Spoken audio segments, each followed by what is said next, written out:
Hello বন্ধুরা, কেমন আছো তোমরা সবাই? আশা করছি তোমরা সবাই অনেক ভালো আছো। রিম্পিস ব্লগিং চ্যানেলে তোমাদের সকলকে জানাই স্বাগত। আজ আমি তোমাদেরকে বানিয়ে দেখাবো খুবই কম উপাদানে এবং খুবই কম খরচে তৈরি করা বাড়িতে চিলি চিকেন। তো চলো শুরু করে নিই। তোমার নিয়ে নিয়েছি 2 টুকরো মাংস, আর এই মাংসগুলোকে কিন্তু আমি একদম ছোটো ছোটো করে এইভাবে পিস করে নিয়েছি। এরপর আমি এখানে তোমার দিয়ে দেবো হচ্ছে কর্নফ্লাওয়ার, লঙ্কার গুঁড়ো, চাট মশলা, নুন, হলুদ এবং জিরে গুঁড়ো। তো এই জিরে গুঁড়ো দিয়ে আমি কিন্তু এই সমস্ত উপকরণগুলো দিয়ে আমি কিন্তু খুব ভালো করে এই মাংসের টুকরোগুলোকে মেখে নেব।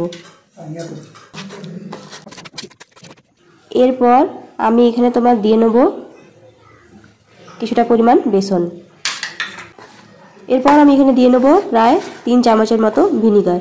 তোমরা চাইলে কিন্তু লেবু রস দিতে পারো, লেবু রস যেহেতু আমার কাছে অ্যাভেলেবেল ছিল না তাই জন্য আমি কিন্তু এখানে ভিনিগারটা নিয়ে নিয়েছি। তো এরপর ভিনিগারটা দেওয়ার পর আমি কিন্তু এটাকে এরপর কিন্তু আমি এখানে দিয়ে নেব প্রায় 3 চামচের মতো ভিনিগার।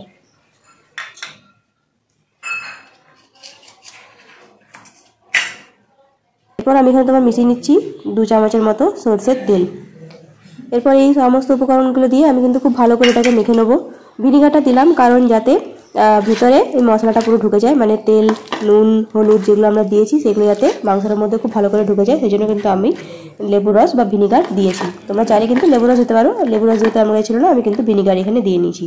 তো এই দেখো ঢাকা তোলার পর কিন্তু আমাদের মাংসটার মধ্যে দেখো নুন হলুদ কিন্তু প্রত্যেকটা খুব সুন্দরভাবে মিশে গেছে। তো আমি এখানে নিয়ে নিচ্ছি তোমার একটা কড়াই, আর এরপর কিন্তু আমি কড়াইটার মধ্যে তোমার দিয়ে নেব তেল। তো এই যে দেখো তেলটা কিন্তু অনেকটা গরম হয়ে গেছে। তো তেলটা গরম হওয়ার পর কিন্তু আমি এখানে তেলটা গরম হয়ে এলে আমি কিন্তু একটা করে মাংসের পিসগুলো এখানে ছেড়ে নেব, আর খুব সুন্দর করে কিন্তু উলট পালট করে ভেজে নেব। তো যে দেখো আমি কিন্তু চিকেনগুলোকে ছেড়ে দিয়েছি আর একটা সাইড কিন্তু ভাজা হয়ে গেছে।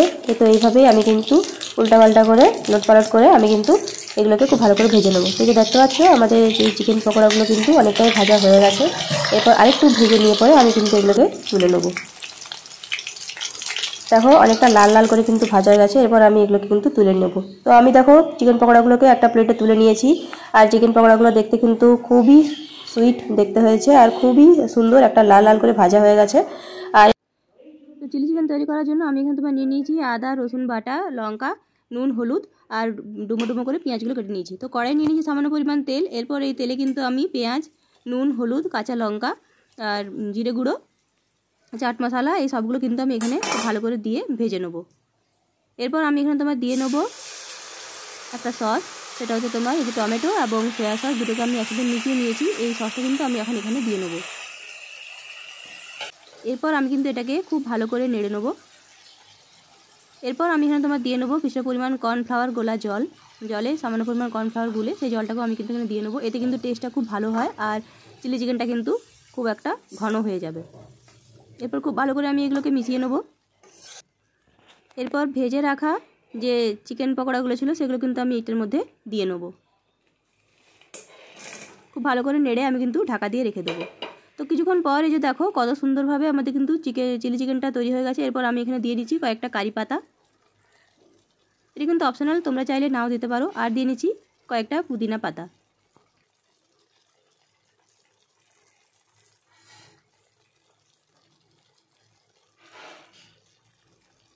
পুদিনা পাতাটা কিন্তু অপশনাল, তোমরা চাইলে কিন্তু নাও দিতে পারো। এরপর খুব ভালো করে নেড়ে চেড়ে নেবো। যদি মনে হয় যে জলের পরিমাণটা কম তোমরা কিন্তু সামান্য জল দিতে পারো।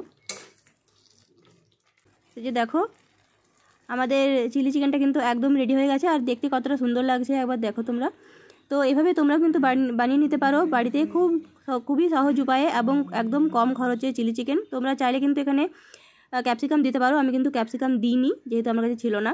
আর আমি এখানে উপর থেকে দিয়ে নিচ্ছি কয়েকটা কারি পাতা দেখতে সুন্দর লাগার জন্য, আর দিয়ে নেবো কয়েকটা পুদিনা পাতা দেখতে সুন্দর করার জন্য আমি এটা কিন্তু এখানে দিয়েছি।